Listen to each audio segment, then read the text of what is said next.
Tēnā koutou katoa, ko Joanne Hakaraia Olsen tōku ingoa. Nau mai hara mai ki tēnei wānanga o Rongoā Māori. Welcome to my channel, everybody. If you are new here, welcome. This channel is about going deeper into the ngahere, going deeper into the forest. I feel that the ngahere or the forest is is a metaphor for going deeper within ourselves, going deeper within consciousness, and that is what this channel is about. And so I work with plants, I work with plant medicine, I work with the forest. More specifically, I work with the modi of the forest, or the modi of plants, which is the life force, the energy, the life essence. That is really what I work with, and how we can work with that modi, with that life force, for a stillness of mind, peace of mind, to be able to bring our consciousness to the same level as that of a forest. So if you're new here, welcome. If you have subscribed to me, if you've been following me for a little while, welcome back. It's really good to have you join me, and let's get stuck into today. I've been away, so some of you will know that I've had just completed our Rongoā Māori wānanga, which is a retreat, a forest retreat, and we held that down at the Caitlin's in the bottom of the South Island. And down there the forest is very different to what we have in the North Island. The forest down there is very ancient, very cold, so everything is very strong, and different types of trees down there. And it was just amazing to spend a weekend there with the participants that turned up, and it was just great to share space and to walk on that sacred whenua, on that sacred land, and just being able to sit with the life force of those forests down there. And in particular, the main trees that grow down there, or the main rākau, horopito. Horopito really stood out, and also that's one of our pepper trees, and also the beech, the silver beech, tāwhai.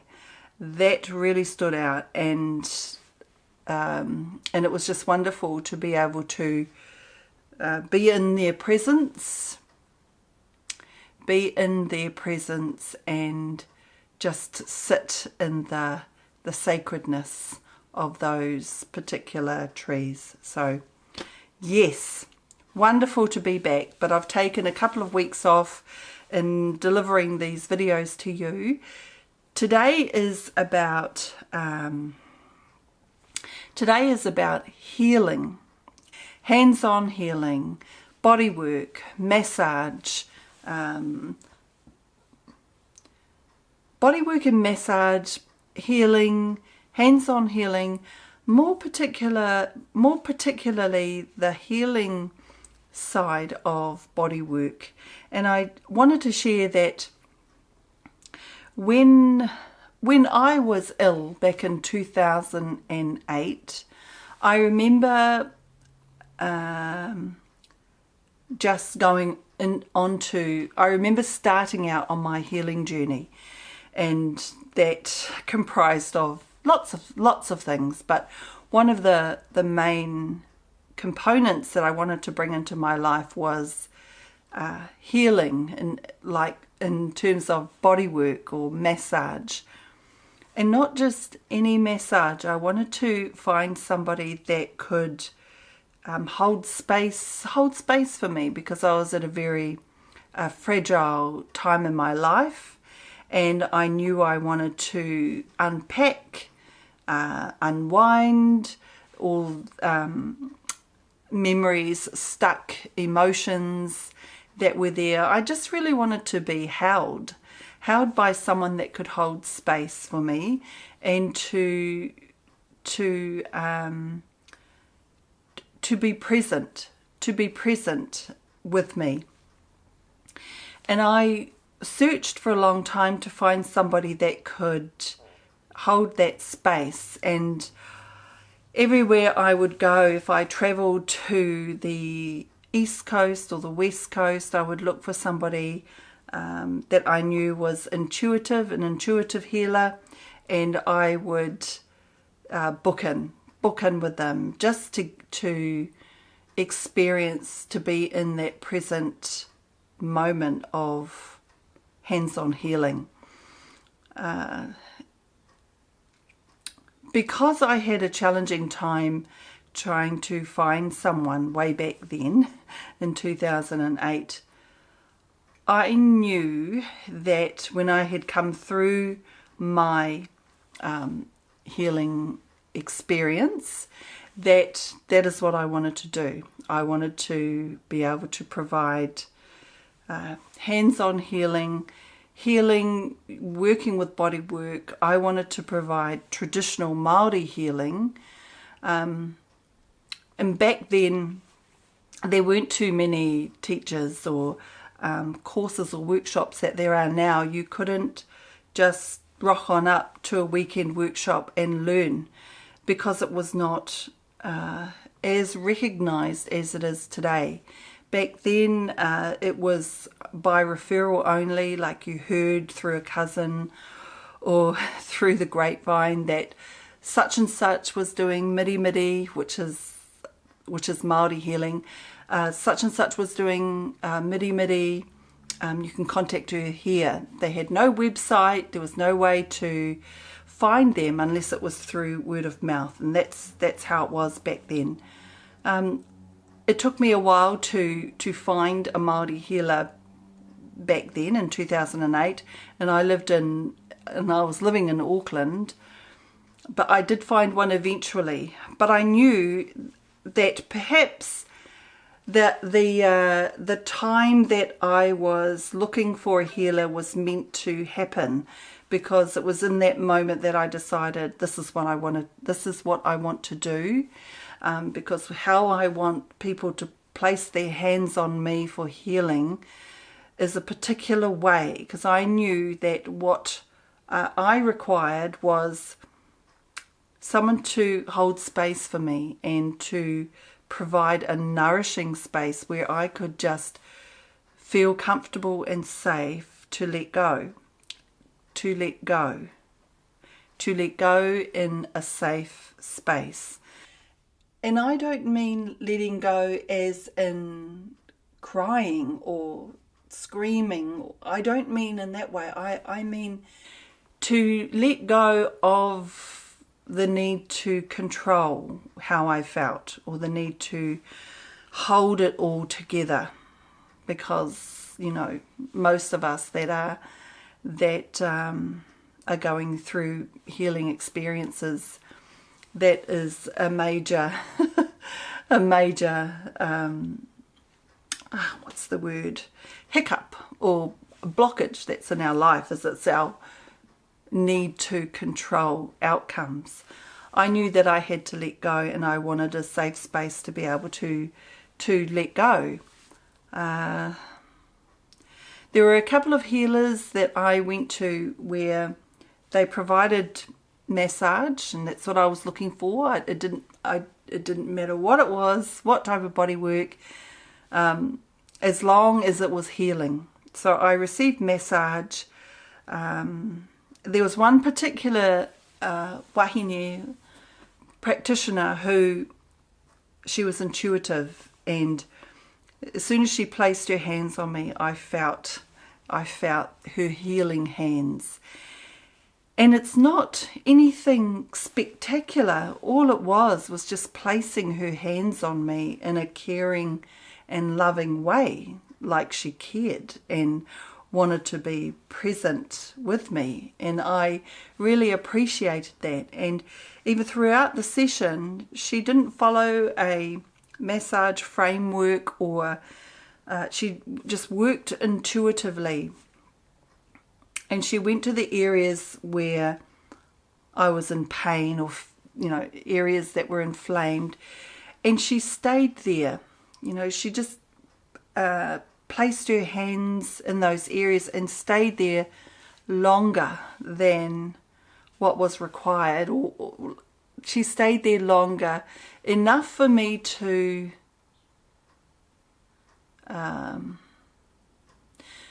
go deeper into that particular area. Because what I had learned is that with the body, all of our cells, the cells in our body, they hold memory, and they speak to us. And when there is pain in the body in particular areas, that area is talking and can talk quite loudly. But if someone was to place their hands on that area, it helps us, the person on the table, to focus in on that area, and someone else's hands are doing the touching, so you can actually sense that whole area of what that feels like, what the temperature of that area. Even somebody's hands going onto my body, I could envision the outline of how big or how small the area that was in pain was.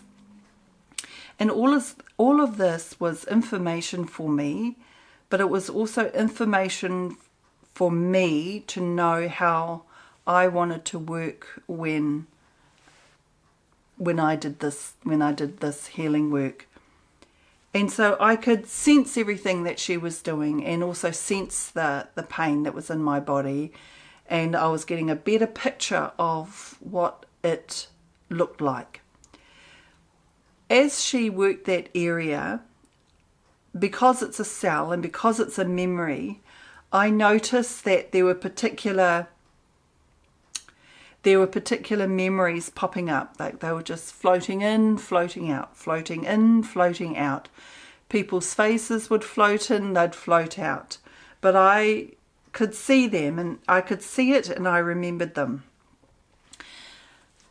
So after that session, so the cells, just going back a bit again, the cells hold memory, and so they were bringing up the memories that I needed, that were attached to those cells of mine. The memories that were attached to the cells were showing themselves, revealing themselves. And if I stayed with that area a little bit longer, if the healer had stayed with that area a bit longer, she could have unwound all of those memories right back to the source, because I felt safe enough and held enough to feel comfortable to go deeper into those memories. I knew, though, that that wasn't the right time to do that, because I didn't know the depth of what this healer, of the depth of her space that she could hold was. I didn't have a relationship with her, so I didn't know how long she was going to hold space for me in that particular area. So I kind of held on a little bit, but I could see little bits were seeping out that I could take on board to remember, and then I knew that I would do the work when I got home. So those memories came up. So when I had finished and came back home, my homework for that week was to go back over those old memories, write about them, journal those memories, was to go write about how I felt, who I was angry or upset or I had an emotional attachment to in that memory. I wrote about all of that, and especially how I felt, because I needed to unlock that. I needed to let that go, and I needed to forgive that event, and I needed to forgive the person or people that were involved. And so once I had written that out, and I always was shedding tears every time I wrote a memory out. I would shed lots of tears, and it would just heave. And that's part of the release, part of the letting go. And then I did the way I forgave was that I did it through meditation, where there's a practitioner called Brandon Bays, and she wrote a book called The Journey. And I really got so much out of that book. She healed herself of cancer, or she had a really large tumour, and she healed herself of that by doing this healing work called The Journey. And I took that on board, and I used what she was teaching in that book. So I brought the people or person. So when I went into meditation, I imagined that I was around a fireplace, and then I brought a person that I felt safe with. And so you bring someone in that you can lean on while you go through this work. And I would always bring in my grandmother, my mother's mother. I would always bring her around the fireplace, and she was my mantle, she was my rock. And then I would bring the person in, and they would stand by on the other side of the fire, and I would speak to them everything that I needed to say, everything that I felt, everything I wanted to say. I would say that over the fireplace to the person. And then I would wait for that person to speak back to me. And they always spoke to me, apologized, or they said why they did those things. It didn't really matter. What mattered is that I got what I needed to get off my chest, or out of my cells, or out of my body. It needed to come out. And I did that with love. It has to be done with love, with the intention of forgiving. And then as I did that, the words were going into the fireplace. Everything went into the fireplace to be released, to be burned, to be transformed, transmuted. And then that scene would end. And that is how I would clean out my cells. That would be how I healed cells in my body. Any feeling I had, any animosity towards certain people growing up or in my life, I would do this continuously for weeks on end. And I just did this journey just about every night, every day, to empty my cells. And I know that it was a long time that I was doing this, because I was quite exhausted by the end of it. But what I am very grateful for is what I learnt from the healers that that worked on me, and I learnt so much from them about how I wanted to hold my practice as a healer. I wanted to hold space for people, and with my hands, with my voice, with my space. It was all about holding space, because I know that when you hold space for somebody, it gives them permission to release. It gives them permission to speak. When it's not about me, and you hold space for somebody by not saying anything, and just that empty space, they have permission to speak, to be able to release, to feel safe. And sometimes that can take time, but that's okay. Everybody is different. And that's what I wanted to talk about today, is that space, holding space for somebody. Because when you hold space, there is a certain depth that you can go. And I wonder if you've been to places and you've talked to people, and there's some people that you just can't talk to because you can't go there. You can't go deep into conversation with certain people because you just can't. It just lands on the surface. Whatever you speak about only lands, and so you can't be fulfilled in terms of what you want to share because it just lands on the surface. And this all goes back to the healing work that you do for yourself.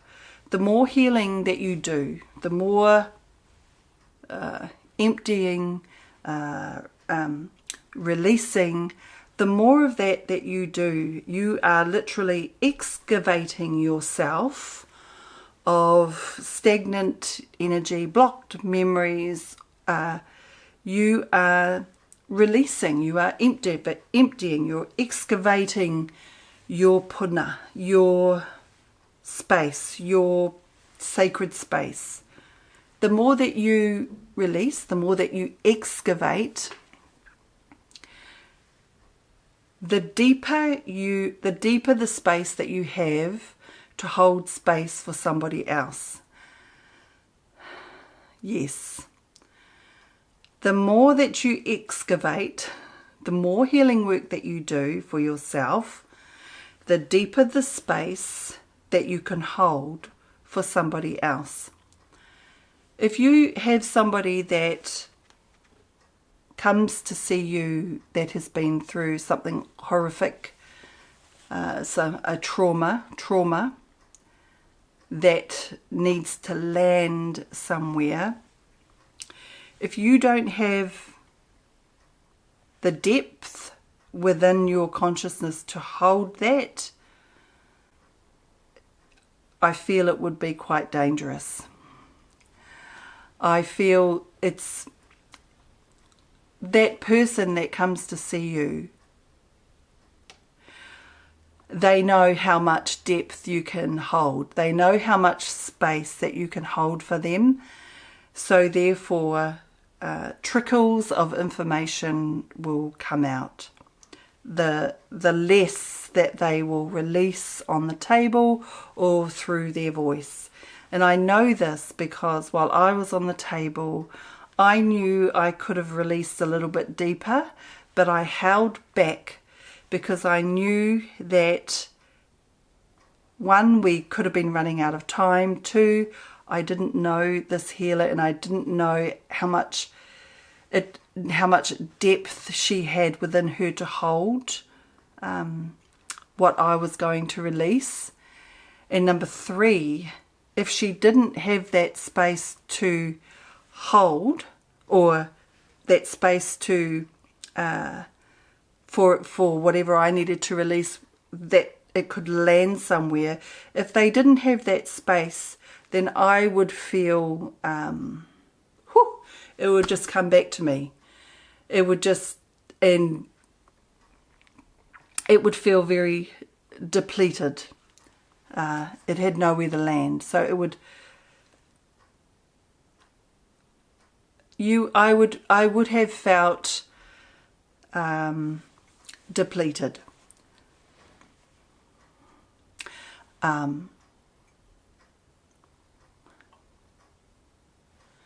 Disappointed. Disappointed because I couldn't find someone to hold that space. I learned so much from being in that space, but I knew that I would have felt hopeless. Where do I go? Where do I go? And I do remember I went to lots of places that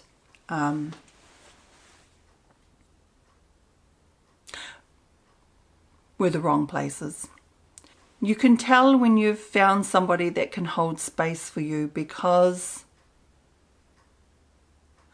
you can feel their puna. You can feel the depth of their puna, their wellspring, their the space, the sacred space that they can hold. You can feel that they can through their voice, through their makeup, through what they say to you, through how they respond to you. So there's lots of different ways that you can tell when someone can hold space for you. Now there are many places to go where people have done the work. There are many healers and many Māori healers that are operating right now, and it's really wonderful to see and to acknowledge. There are just so many places that you can go to now, which is wonderful. And when you find that healer that can hold space for you, and you just, I know for me, I just keep going back and back, and for me it's a weekly thing. I go and see a Māori healer every week. It's part of my well-being, it's part of my hauora, it's just a part of what I love, and it brings me joy. I love to talk with other Māori healers, especially when I'm on the table. I love it. And so I'm just very grateful for the Māori healers out there. That was a long time ago, and it's interesting because I wanted to remember my why. The reason I did this, I wanted to remember my why. My why of why I do what I do, why I do rongoa, traditional plant medicine, why I do miri Māori healing. I wanted to know my why, and I had to go back to the start of how it started, how I started that journey.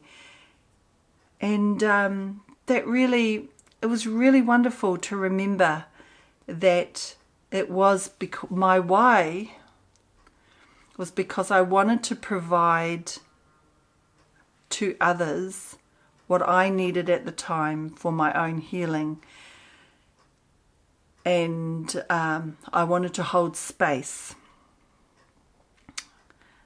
for people who are on their healing experience. That was my why. And it still is today. It still is today. That is my why. It was because I want to provide that space for people that I needed when I was going through that, through my healing journey. So that is my why, and it hasn't changed. Because, you know, when you're holding space, you are literally holding space. You're holding a sacred space for somebody to be able to be in, to be themselves, to be free, to be to let go, to let go. There's so many things that people can do in that space, and the idea is for you to learn how to hold that space. But first of all, understand what that space is, learn what type of space you're holding, and what that space holds, what that space looks like for people. What is it? What does it sound like? What is it for? What is that space for? What are you holding exactly? And how heavy is that space?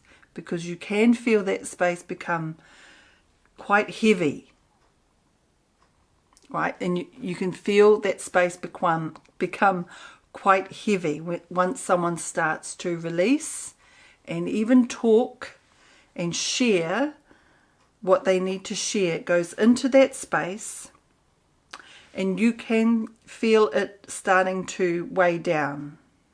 And this is where, if you're fully connected to that space, you can feel your shoulders start to tense up and your upper back start to tense up also. So it's important to, when you're holding that space, yes, you're holding that space, but to be able to step back from it, to detach from that space. You've created that space. It can just be in that space on its own. You don't have to keep holding it. After that, you can step back and gently feel yourself be released from that space. So how I do it is, when someone's talking, I'm focusing always on my shoulders. I'm focusing always on how I'm standing. And if I start to feel my shoulders tensing up or getting heavy, I will start to move and I will just gently detach myself again from that space. Because once you've created that space, once that space is there, it's not yours to hold. It is there. It is there. It is universal space. It's universal energy. That's why movement is good. Movement. Moving as someone's talking. I get up. Sometimes I get up and move around just to keep your shoulders moving. Ka pai. I would love to know what it is that you look for in a healer, what you love about the healer that you see. What is it that you look for? And I'd love to hear your experiences on space holding. How do you hold space for someone? Or how do you feel when somebody is holding space for you? What does that feel like?